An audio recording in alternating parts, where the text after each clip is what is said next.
Good Tuesday morning, everybody. Chris Allen with your weather podcast for this January 28th. Looking at temperatures this morning, the Kentucky Mesonet Network showing single digits and teens. And then we have that wind, not as bad as it was yesterday, but still we get some 10 to 15, almost 20 mile per hour wind gusts. And with that, that is bringing some sub-zero wind chill factors into southern Kentucky this morning.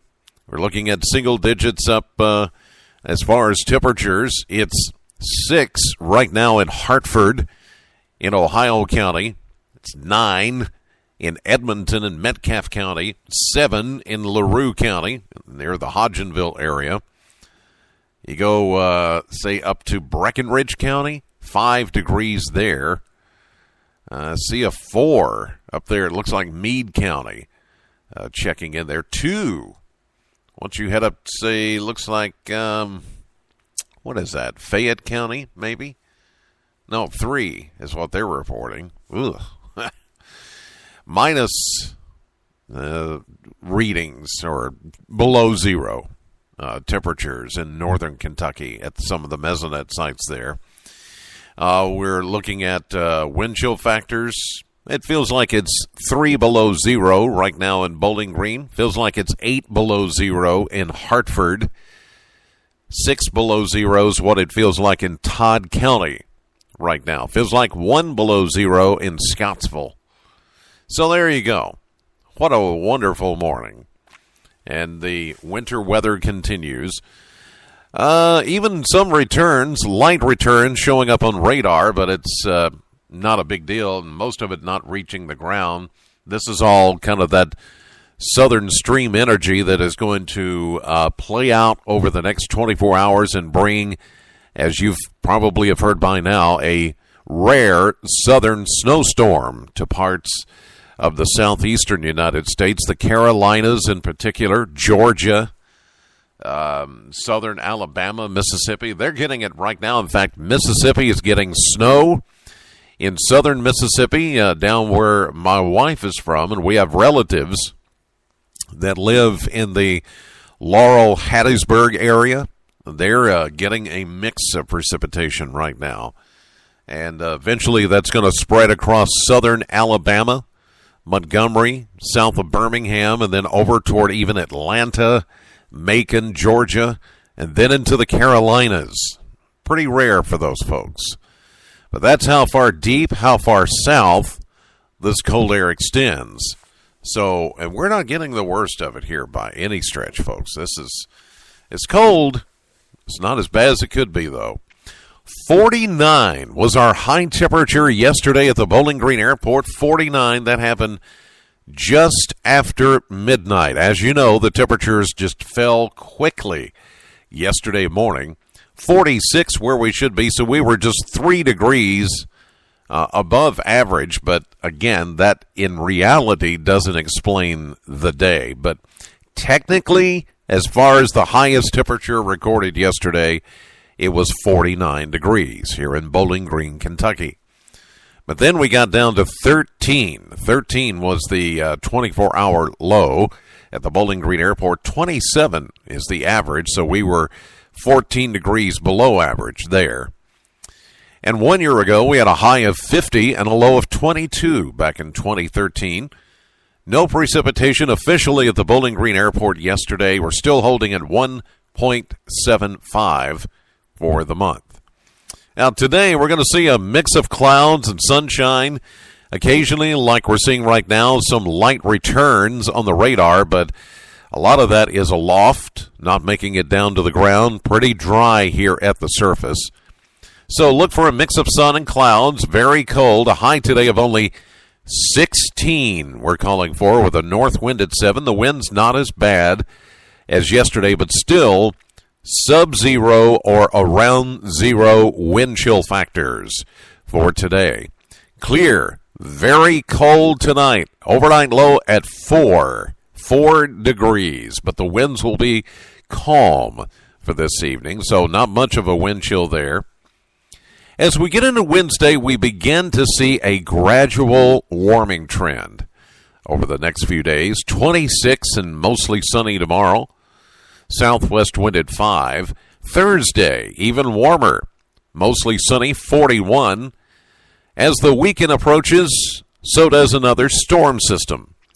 This one looks to bring maybe at first late Thursday night into early Friday morning. As temperatures are close to freezing, we could see a little precip mix.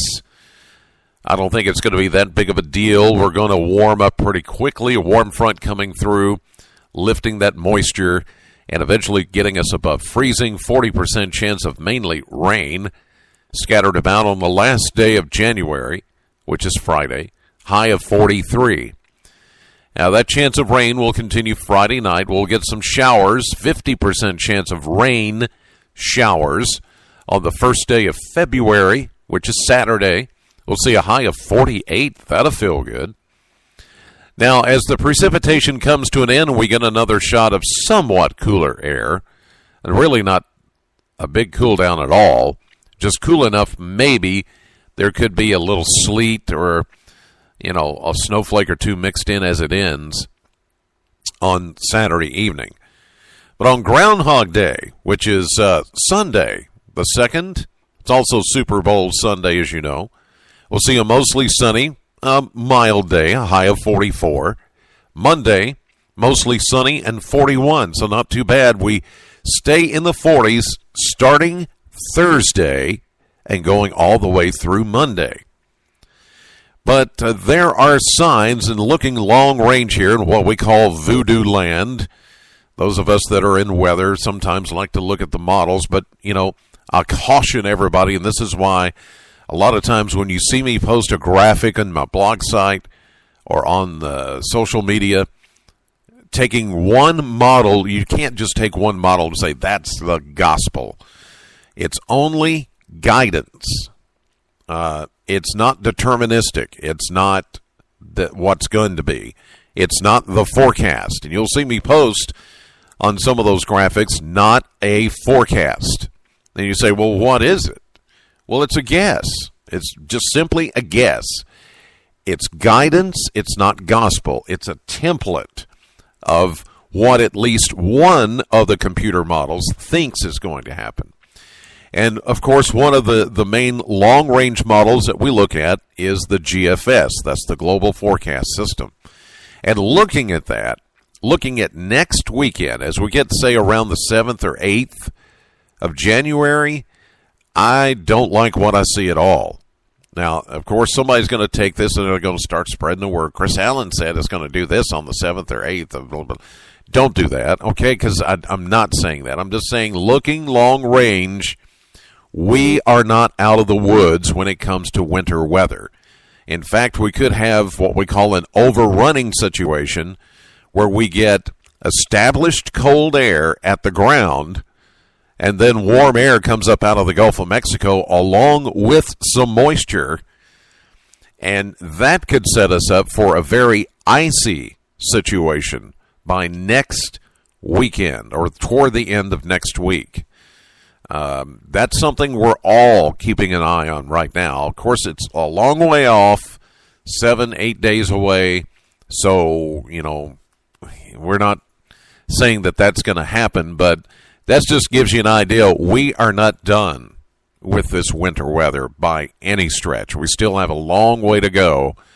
So just kind of a heads up here of what we're looking at maybe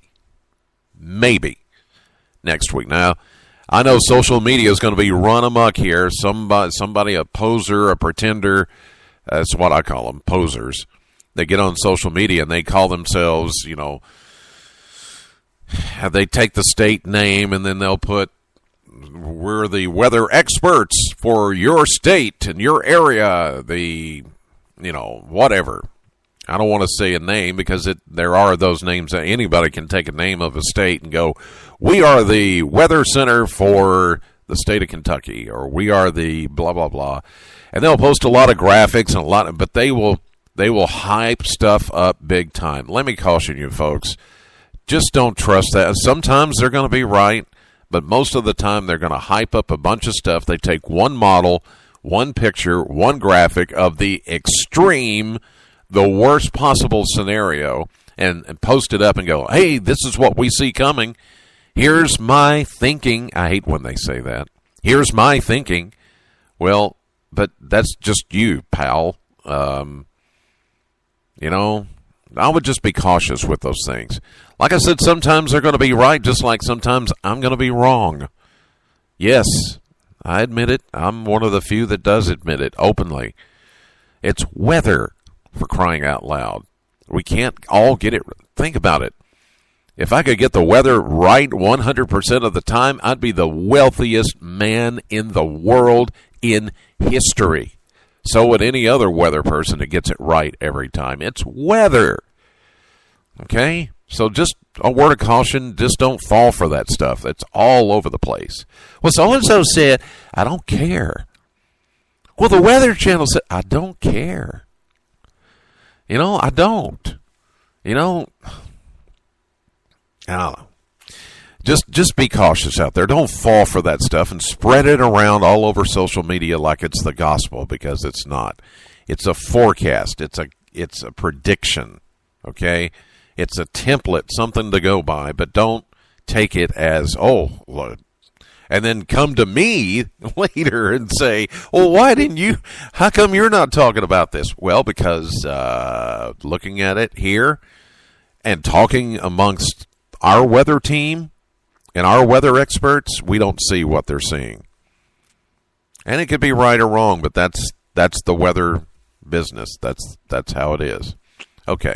Anyway, enough of that. God bless you as always, and thank you for listening. Know the weather before it knows you, and that's why we say that, because if you prepare for anything, you will never be surprised at what happens. Think about that for a while. I'll see you live at 5:30 on AM Kentucky and streaming live to WBKO.com.